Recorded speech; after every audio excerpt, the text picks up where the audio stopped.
नमस्कार। जैसा कि आप देख रहे हैं मेरे साथ मौजूद हैं एक बार फिर हमेशा की तरह फॉर्मर रॉ ऑफिसर एनके सूद साहब। सूद साहब आपका स्वागत है। नमस्कार, शुक्रिया पांडे जी। सूद साहब पश्चिम बंगाल से एक बड़ा ही भयानक वीडियो इस वक्त सोशल मीडिया पर वायरल हो रहा है। मैं ये वीडियो यहाँ नहीं चला सकता क्योंकि ये वीडियो आप नहीं देख पाएंगे और कोई कमजोर दिल का इंसान इस वीडियो को नहीं देख पाएगा। इस वीडियो में दरअसल एक महिला और एक व्यक्ति की एक आदमी की भीड़ में एक आदमी डंडे से पिटाई कर रहा है और उतनी बुरी तरह दोनों को मार रहा है। लड़के को तो उसने कम मारा लेकिन लड़की को बहुत ज्यादा मारा और लड़की अपने रहम की भीख मांगती रही लेकिन उस पर कोई रहम नहीं आया। और इस व्यक्ति को बताया जाता है कि ये टीएमसी का कार्यकर्ता था जिसका नाम तेजोमल है और इसको वहां जेसीबी के नाम से जाना जाता है। जेसीबी मतलब जो जेसीबी मशीन। और ये इसी तरह के काम करता है। कहीं कुछ हो रहा हो, इस प्रकार की घटना हो रही हो तो ये भीड़ इकट्ठी करके लोगों को पीटता है। इस महिला के किसी से संबंध थे और इसको घसीट कर लाया गया और फिर भीड़ के सामने इसको मारा गया। सूद साहब, पश्चिम बंगाल में ममता बनर्जी मुख्यमंत्री हैं और ममता बनर्जी एक महिला है। यानी पश्चिम बंगाल में क्या लग रहा है मुझे कि जैसे कोई तालिबान का शासन हो, कोई शरिया कानून लागू हो, जहां तालिबान के तमाम वीडियो वायरल होते हैं जिसमें हम देखते हैं कि वो भीड़ में कोड़े मारते हैं महिलाओं को। क्या भारत में, पश्चिम बंगाल के अंदर भारत का कानून लागू नहीं होता सर? देखिए, मुझे बड़ा अफ़सोस होता है, जो हमारी पॉलिटिकल पार्टी ममता बनर्जी जो कुछ कर रही है, उन्होंने तो सारी हदें पार कर दी। यहाँ पे तो पहले लोग परेशान थे कि यहाँ पे कम्युनिस्ट रूल है, कम्युनिस्ट यहाँ पे रूल कर रहे हैं। उनके राज में लोगों को तंग किया जाता था, डेवलपमेंट नहीं की जाती थी। लेकिन ममता बनर्जी जब आई तो लोगों को लगा कि यहाँ पे तो कुछ अच्छा होगा, अब कम्युनिस्ट चले गए हैं, तो यहाँ पे कुछ इम्प्रूवमेंट होगी, लोगों को भला होगा और यहाँ पे देश की डेवलपमेंट का काम होगा।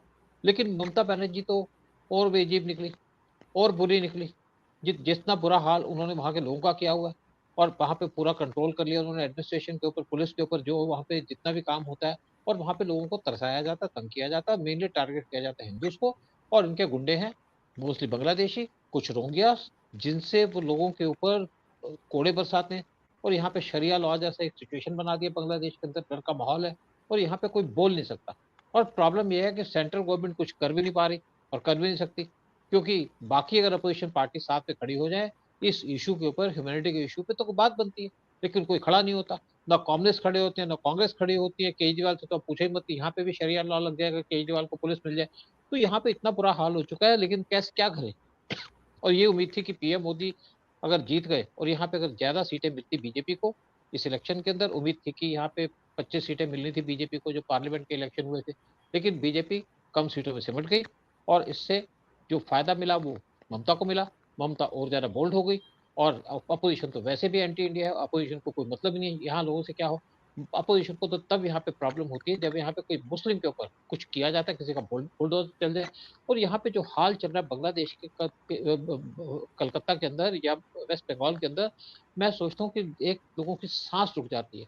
और बहुत से वीडियोस रेगुलरली वहां से एमिनेट होते रहते हैं, आते रहते हैं कि क्या हाल चल रहा है। सेंट्रल गवर्नमेंट कुछ कर नहीं पा रही, क्योंकि एक तो इनके पास उस टाइप की मेजोरिटी नहीं है। और फिर कुछ लोग कहते हैं कि क्यों नहीं यहाँ पे 756 लगा देते, यहाँ की गवर्नमेंट को डिसमिस कर दे, या यहाँ पे प्रेसिडेंट रूल लगा दे।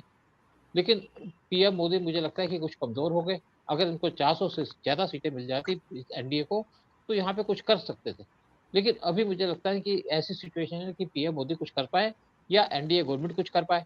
अगर यहाँ पे स्ट्रांग एक्शन लेते हैं, इनके गवर्नमेंट को डिसमिस करने की बात करते हैं, तो इनके अलाइज इनके ऊपर प्रेशर भी डाल सकते हैं कि आप क्यों यहाँ पे गवर्नमेंट को डिसमिस कर रहे हो।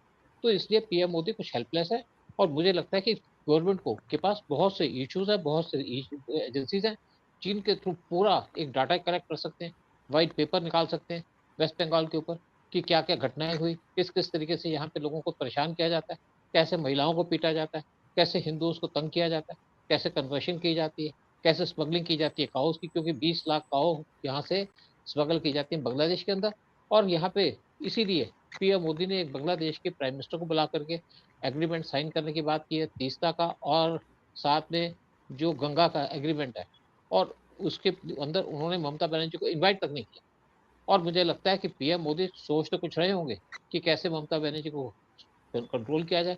लेकिन मैं फिर एक बात सामने लाऊंगा कि आरएसएस जो एक हिंदू ऑर्गेनाइजेशन है, और जिसके ऊपर लोग बड़ा विश्वास करते थे कि देश के हिंदुओं के साथ खड़ी होगी, वो एक साइलेंट स्पेक्टेटर है, कुछ नहीं कर पाती है, कुछ करना नहीं चाहती।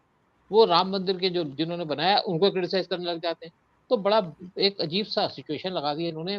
एक मैं आपको पहले बताऊंगा कि यहाँ पे 1946 के अंदर 15 अगस्त को यहाँ पे एक एजेंडा चलाया था कलकत्ता के अंदर, जिन्ना के कहने पे। जिन्ना के कहने पे यहाँ पे 30% जो थे मुसलमान थे, 70% थे हिंदू, और एक एजेंडा चलाया गया मुसलमानों को भगाने का। तो उस टाइम पे हिंदू सामने खड़ा हो गया था, गोपाल पाठा। गोपाल पाठा ने अपनी फौज इकट्ठी की यहाँ पे, जब इन्होंने हिंदुओं को काटना शुरू कर दिया, उनकी लड़कियों को उठाना शुरू कर दिया। और गोपाल काठा के पास 500 के करीब रेसलर थे। उन्होंने मुसलमानों का मुकाबला किया और फिर और हिंदू उसको ज्वाइन कर गए, और ज्वाइन करके उन्होंने मुसलमानों को कलकत्ता से भगाना शुरू कर दिया। जब हिंदू डोमिनेट कर गए, तो उस टाइम पे जो वहाँ का सहराबुद्दीन या कुछ ऐसे कोई चीफ मिनिस्टर था बंगाल का, वो गांधी जी के शरण में चल गया। और गांधी जी और नेहरू जी वहाँ पे इकट्ठे हो गए और कहा जी यहाँ पे तो भाईचारा होना चाहिए हिंदू मुसलमान के बीच में। जब हिंदू मर रहे थे तो कांग्रेस ने कुछ नहीं किया या गांधी ने कुछ नहीं बोले। जब मुसलमान मरने शुरू हो गए तो गांधी जी की नसें जाग गई। गांधी जी बड़े चिंतित हो जाते थे जब किसी मुस्लिम पे अटैक होता है। जब हिंदू पे अटैक होता है तो गांधी जी कहते हैं जी ठीक है, जो हो रहा है चलने दो, कोई बात नहीं। जब मुसलमान मरते थे तो गांधी जी को चिंता हो जाती। और गांधी जी वो आदमी है जिसको वो कहते हैं कि इनको गोडसे ने मार दिया। तो अखिलेश यादव का भी यही एजेंडा है, मुस्लिम अपीसमेंट का और एंटी हिंदू एजेंडे हैं इनके। लेकिन समझ ये नहीं आता कि क्यों हिंदू इनको वोट देते हैं, ऐसे लोगों को जो हिंदुओं के खिलाफ काम करते हैं। और अगर यही काम चलता रहा तो हमारा जो हिंदुस्तान है ये बर्बाद हो जाएगा। एक बात और है सर जी, जितनी जितनी बड़ी ये घटना हुई है, देखिए ये कोई पहली घटना नहीं है। ये तो आपको पता है कि इससे पहले संदेश खाली में वो जो महिलाओं के साथ रेप की घटना हुई थी, इसमें शेख शाहजहां जिसको अरेस्ट किया गया था, जो जो बांग्लादेशी है, अच्छा वो ममता बनर्जी के का बहुत खास बताया जाता था। दूसरा, चुनाव के दौरान जो पिछले जो कई इलेक्शन हुए उसमें आरएसएस के लोगों पर भी अटैक हुए, बीजेपी कार्यकर्ताओं को भी पर भी हमले हुए। अच्छा, इसके अलावा आप ये देखिए कि इतना सब कुछ हो गया, लेकिन कुछ कोई एक्शन हमको दिखता नहीं है सर। देखिए, राज्य सरकार तो डिफेंड करेगी, राज्य सरकार तो डिफेंड करेगी। वो तो हाई कोर्ट तक को सलाह देती है ममता बनर्जी कि आपने ये क्या फैसला दे दिया, इस तरह की बातें वो करती हैं। वो तो कुछ समझ ही नहीं रही हैं। तो फिर सर यहाँ पर केंद्र को कहीं ना कहीं तो इंटरवीन करना पड़ेगा ना, वरना तो देखिए ये तो दिक्कत, बिल्कुल मिनी पाकिस्तान वाले हालात हैं। बिल्कुल देखिए बेसिकली अमित शाह ने बहुत से स्टेटमेंट दी थी इसके ऊपर। हाँ, ममता दीदी को समझाने की बात की थी उन्होंने कहा था हम अगर 25 75 42 में से 25 सीटें जीत जाएंगे एमपी की, तो हम कुछ कर भी पाएंगे। लेकिन ममता बनर्जी को अच्छी मेजोरिटी है वेस्ट बंगाल के अंदर, और उनका गुंडा राज चल ही रहा है और चलता भी रहेगा। तो सेंट्रल हेल्पलेस है। और दूसरी बात है कि जो ये लॉ एंड ऑर्डर प्रॉब्लम है स्टेट प्रॉब्लम है। हर एक इश्यू के अंदर तो सेंटर इंटरवीन नहीं कर सकता। सिर्फ सेंटर उनसे कह सकता है कि आप हमको एक रिपोर्ट दे दो कि इंसिडेंट के बारे में। और संदेश खाली के अंदर तो इन्होंने अपनी ईडी को एक्टिव कर दिया, उस पर अटैक किया गया तो इन्होंने जो वहां का शेख था उसको पकड़ लिया, जेल में डाल दिया। लेकिन जब ये लोग जेल चले जाते हैं, जैसे अभी यहाँ इसको एफआईआर फाइल कर दी इस आदमी के खिलाफ, तेज मुल्क के साथ खिलाफ, हाँ, तो पुलिस स्टेशन में तो इनको वहां पे दही बड़े खिलाए जाएंगे। दही बड़े क्या है, इनको तो चिकन खिलाया जाएगा। तो वहां की जब तक गवर्नमेंट कॉपरेट नहीं करेगी, जब गवर्नमेंट अवेयर नहीं होगी, गवर्नमेंट अवेयर है लेकिन गवर्नमेंट इसी इशू पे चल रही है कि यहाँ पे जितने भी गुंडे हैं वो उनके पाले हुए गुंडे हैं और उनसे हिंदुओं पे अटैक कराती हैं। कोई ऐसा नहीं है कि कोई आदमी अपनी तरफ से कर लेता है। वहां पे एक एजेंडा चल रहा है टीएमसी गवर्नमेंट का कि हिंदुओं को मारो, हिंदुओं के खिलाफ एक्शन लो और साथ में जो लेडीज है उन पे भी अटैक करो। तो मेन बात क्या है कि डेमोक्रेसी के अंदर जो बाकी पार्टीज हैं उनका क्या रोल है? क्या बुक स्पेक्टेटर ये सिर्फ देखने के लिए बैठे हैं? ये सिर्फ मोदी को टारगेट करने के लिए बैठे हैं? राहुल गांधी, अखिलेश यादव जैसे लोग ये इसी काम के लिए बैठे हैं कि मोदी को टारगेट करो, मोदी को चैलेंज करो। और अफसोस की बात यह है कि हिंदू इंडिया के अंदर जाग तो गए बहुत से, लेकिन बहुत से हिंदू अभी सोए हुए हैं और उनके लिए दूसरी चीजें ज्यादा इंपॉर्टेंट है। उनकी जात इंपॉर्टेंट है, वो किस रीजन के हैं वो इंपॉर्टेंट है। कोई यादव है तो अखिलेश यादव को वोट देगा। दिक्कत इस चीज की है। अगर जब तक ये लोग नहीं जागेंगे तो सेंट्रल गवर्नमेंट कुछ नहीं कर पाएगी। अब लोग कहते थे कि यहाँ पे गवर्नमेंट को डिसमिस कर दें। डिसमिस करने से क्या होगा? क्या सिचुएशन संभल जाएगी? फिर जब इलेक्शन होंगे तो फिर ये वापस आ जाएंगे। आप हमेशा के लिए तो यहाँ पे इमरजेंसी लगा नहीं सकते। और वैसे भी राहुल गांधी और अखिलेश यादव ने तो बहुत शोर मचा दिया था कि दिल्ली इंडिया के अंदर इमरजेंसी लग जाएगी अगर मोदी जी को 400 सीटें मिल गई। इमरजेंसी लगाई बीजेपी ने, कांग्रेस ने, और चाय लगाते हैं बीजेपी के ऊपर। तो दिक्कत क्या है कि कहना तो बहुत आसान है, लेकिन प्रैक्टिकली बहुत सी चीज़ें मुश्किल हैं। और अगर ये गवर्नमेंट को डिसमिस कर दें और ममता बनर्जी वहाँ पे एक एजिटेशन स्टार्ट कर दें, क्योंकि इनकी वहाँ पे पहुँच भी बहुत है, इनको लोग सपोर्ट भी बहुत करते हैं। वहाँ पे बांग्लादेशी बैठे जो इनको सपोर्ट करते हैं, और जो हिंदू बैठे हैं वो मॉक ओपनली सपोर्ट में नहीं आते, डरते हैं इनसे। और बहुत से हिंदू तो ममता बनर्जी को सपोर्ट करते हैं। जिस दिन हिंदू जाग जाएगा तो ममता बनर्जी के जितनी भी जास्तियां हैं सारी बंद हो जाएंगी। ये लोग जितने पावर में बैठे हैं, जो पावर में आना चाहते हैं, चाहे राहुल गांधी हो, चाहे अखिलेश यादव हो, चाहे केजरीवाल हो, चाहे ममता बनर्जी, ये सारे एक ही थैली के चट्टे बट्टे हैं। और इनके साथ बाकी भी लोग बैठे। क्या किसी पॉलिटिकल पार्टी ने या किसी के एमपी ने कोई शोर मचाया? कोई शोर नहीं मचाएगा। मैं प्रॉब्लम यहाँ वहीं पे आ रहा ये था। आती है क्या, मैं कि सर मैं प्रॉब्लम यहीं ये आ रहा था, जो आपकी आपकी जो बात है मैं वहीं आ रहा था। इतनी बड़ी घटना हो गई, ना कोई ह्यूमन राइट का कोई मूवमेंट जो चलता है, ह्यूमन राइट वाले इसमें आगे आ रहे हैं, ना कोई महिला संगठन इस पर आवाज उठा रहा है, ना कोई राजनीतिक पार्टी इस पर आवाज उठा रही है, ना राहुल गांधी दिख रहा है, ना अखिलेश यादव, किसी की नजर इस घटना पर नहीं है। ये दोगलापन क्यों है ऐसा, कि जरा सा ये घटना अगर किसी उत्तर प्रदेश में हो जाती, सोचिए, हालांकि उत्तर प्रदेश में तो योगी जी ने बहुत कुछ टाइट कर रखा है, ये घटना अगर उत्तर प्रदेश में हो जाती तब ये लोग क्या करते? तब ये लोग नहीं कहते महिला महिला संगठन भी जाग जाते। नहीं नहीं नहीं, उत्तर प्रदेश में अगर कोई हिंदू किसी मुस्लिम पे हाथ उठाता तो इश्यू होता। अगर मुस्लिम किसी हिंदू पे हाथ उठाता या उसको मारता तो कोई शोर नहीं मचाता, किसी को मतलब नहीं था। क्योंकि ये मुस्लिम अपीजमेंट में लगे हुए हैं, इनको देश से कोई लेना देना नहीं है, इनका कोई एजेंडा नहीं है। ये इलेक्शन जीतना चाहते हैं किसी कॉज पे, और इलेक्शन जीत के अखिलेश यादव चाहते हैं कि उनकी जो गाड़ियां या उनके वर्कर्स की गाड़ियां, उनके ऊपर लाल बत्ती लग जाए और वो सड़क पे दंदनाते जाएं, गुंडागर्दी रहे यहाँ पे। अखिलेश यादव के बहुत से गुंडों को तो योगी ने उतार दिया। लेकिन अगर यहाँ पे मैं फिर एक बात कहूंगा, कि अगर यूपी के इलेक्शन के अंदर या बाकी जगह के अंदर आरएसएस ने बीजेपी को धोखा ना दिया होता तो आज बीजेपी स्ट्रांग होती। और देखिए होता क्या है कि हमारी जो हिंदू, देखिए जहाँ पे जब पार्टीशन हुआ था तो मुस्लिम लीग थी, और मुस्लिम लीग के सारे सारे के सारे जो मुसलमान थे मुस्लिम लीग के साथ थे, और जो कांग्रेस थी उसमें हिंदू भी थे और मुसलमान भी थे। मुस्लिम सपोर्ट करते थे मुस्लिम लीग को, और जो हिंदूज थे वो कांग्रेस के साथ बैठे हुए थे। लेकिन कांग्रेस कभी भी पार्टीशन के टाइम या उसके बाद कभी हिंदुओं के साथ ना तो खड़ी हुई, ना उनके बारे में सोचा, उनको वो ग्रांटेड लेते रहे। आज यही एजेंडा कांग्रेस का है, और साथ में अखिलेश यादव का भी यही एजेंडा है, साथ में केजरीवाल का एजेंडा है, साथ में जो आरएलडी है उसका भी एजेंडा है। तो बेसिकली अपोजिशन पार्टी सिर्फ हिंदुओं को टारगेट करती है और मुसलमानों को पीस करती है, और उसी एजेंडे पे चल रहे हैं। फिर भी उनको हिंदू वोट देते हैं, उनको पता है कि हिंदू वोटों उनको ग्रांटेड है, उनको मिलेंगी। राम मंदिर के अंदर अगर अयोध्या के अंदर बीजेपी हार जाए, जिसने मंदिर बनाया, तो आप सोच सकते हैं कि हिंदुओं की सोच क्या है, उनके लिए प्रायोरिटी क्या है। उनके लिए प्रायोरिटी ये नहीं है कि हिंदू वहां पे राम मंदिर बनाए, उनके लिए प्रायोरिटी है कि हमको 1 लाख रुपए दिए, जो रेडी वाले थे उनको 1 लाख रुपए दिए, और हमको 10 लाख क्यों नहीं दिए? अब हर एक रेडी वाले को तो 10 लाख दे नहीं सकते थे। तो एजेंडा यहाँ पे डिफरेंट है, या थॉट प्रोसेस डिफरेंट है। जब तक लोगों का थॉट प्रोसेस उस पर नहीं चलेगा। अब देखिए यहाँ पे बीजेपी ने तो लोगों को बहुत कुछ दिया, घर भी दिए, टॉयलेट भी दिए, लेकिन कांग्रेस ने क्या प्रॉमिस किया, कि तुमको 8,500 रुपए पर महीने मिलेंगे। इसी के ऊपर जो लोग वहां थे यूपी के अंदर वो बिखर गए या बाकी जगह पे, और उन्होंने राहुल गांधी को वोट दे दी 8,500 पे। जबकि इनको घर दिए पीएम मोदी ने, टॉयलेट दिए पीएम मोदी ने, राशन दे रही है पीएम मोदी या बीजेपी, और बहुत से फैसिलिटी दे रही है बीजेपी, लॉ एंड ऑर्डर को संभाल के रखा बीजेपी ने। लेकिन इनको कैश में चाहिए, पैसा चाहिए, इसीलिए तो केजरीवाल यहाँ पे जिंदा है दिल्ली के अंदर, फ्री भी दे करके। चाहे आपको बस में ट्रेवल करना ना हो, लेकिन बस फ्री है। आपको पानी मिले ना मिले, लेकिन पानी फ्री है। कल आपकी बिजली बंद हो जाएगी, लेकिन आपको बिजली फ्री है। आपने 40 करोड़ का राजमहल बना दिया, मैं आम आदमी हूँ। आपने 7,000 करोड़ रुपए खर्च दिए यमुना को साफ करने में, मैं आम आदमी हूँ। आपके घर में 60 एसी लगे हैं, मैं आम आदमी हूँ।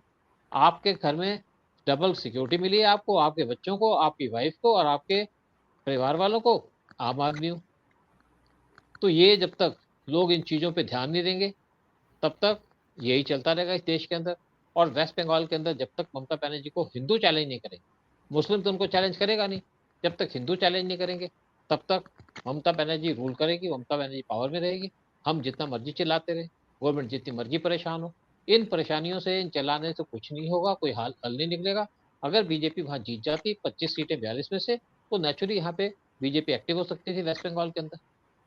ये बहुत से रीजंस हैं। मोदी को टारगेट करना, मोदी को कहना तुमने ये नहीं किया वो नहीं किया, तो बहुत ईजी है, बहुत आसान है। लेकिन मोदी क्या करे? अब देखिए, यूएस ने एक रिपोर्ट दी है ह्यूमन राइट्स की। उसने कहा आप यहाँ पे कन्वर्शन को रोक रहे हो, आप अपनी कंट्री के अंदर कन्वर्शन के लॉ लेके आ रहे हो, आप यहाँ पे बुलडोजर फेंक रहे हो, लोगों को घर गिरा रहे हो, आपकी कंट्री के अंदर मुस्लिम के ऊपर ज्यादा स्ट्राइक किया जाता है, उनके घर गिराए जाते हैं, और वहां पे लोग प्रोटेस्ट करते हैं मुस्लिम के खिलाफ। वो हिंदुइज्म पे कुछ नहीं बोलते कि यहाँ पे हिंदुओं का टारगेट किया जाता। अगर आपके कुछ जगह के अंदर, जैसे आपके ईस्ट के, नॉर्थ ईस्ट के अंदर मेथीस को सपोर्ट नहीं करते, क्योंकि मेथीस हिंदू हैं, मेजोरिटी में है, और जब उनको टारगेट किया जा रहा है क्रिश्चियंस के द्वारा, तो इनको क्रिश्चियंस की चिंता है जो टारगेट कर रहे हैं। वहां पे 200 मंदिर टूटे, उसकी बात कोई नहीं करता। वहां पे एक जो चर्च टूटा कि तो उसकी चिंता यूएस को भी है, उसकी चिंता है यूरोपियन यूनियन को भी है, उसकी चिंता वेस्टर्न कंट्रीज। तो सर मैं वही उनका कह तो रहा हूँ, डबल स्टैंडर्ड। मैं वही कह रहा हूँ।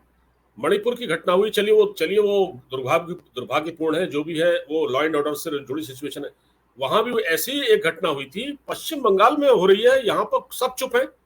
यहाँ पर सारा जो लेफ्ट लिबरल जो सिस्टम है, इकोसिस्टम, वो चुप है।